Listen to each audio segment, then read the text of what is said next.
Joachim vagyok, 63 éves, és már több mint 50 éve vagyok a box világában. Fiatalon magam is a ringben álltam, közel 90 mérkőzést vívtam, komoly sérülések nélkül és csak nagyon kevés vereséggel. A box formált engem, megtanított a fegyelemre, a tiszteletre és arra, mit jelent újra és újra felállni. Ma már ezt a tapasztalatot adom tovább.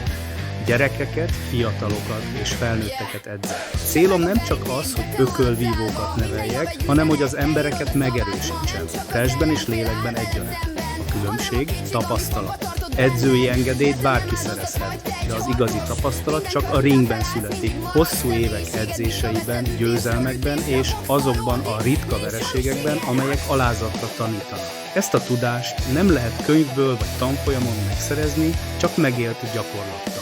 Sokszor láttam, hogyan változtatja meg az embereket a box. Voltak, akik bizonytalanul, félelmekkel érkeztek, önbizalom nélkül. Néhányan úgy érezték, hogy az életben mindig veszítenek. De itt, az edzésen új esélyt kaptak. Lépésről lépésre.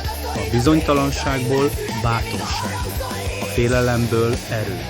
Nálam nem arról van szó, hogy valaki azonnal mindent tökéletesen tudjon. A boxban az alapok számítanak. A helyes állás, az egyensúly, a tiszta ütések és mindig a védekezés. A technika, az állóképesség és a koncentráció azok az alapkövek, amelyek nem csak a sportban, hanem az életben is erősebbé tesznek. És a profi sport, igen, vannak, akik valóban erre a pályára születtek. Kivételes tehetséggel, vasfegyelemmel és igazi szenvedéllyel. De ők nagyon kevesen vannak. A legtöbben azért szereznek engedélyt, mert menőn hangzik, vagy pénzt akarnak keresni vele. Pedig a box sokkal több ennél. Nem gyors hírnév, hanem kemény és őszinte. Számomra a legfontosabb az egészség, és az, hogy öröm legyen a sportban. Mindenki a saját tempójában haladhat. Legyen akár túlsúlyos, vékony, bizonytalan vagy tele energiával. A box mindenki. És ez benne a különleges. Rövid időn belül érzi az ember, hogy nő az önbizalma. Hogy erősebb lesz, nem csak testben, hanem fejben is. A box őszinte. A ring soha nem hazud. És éppen ez benne a legszebb.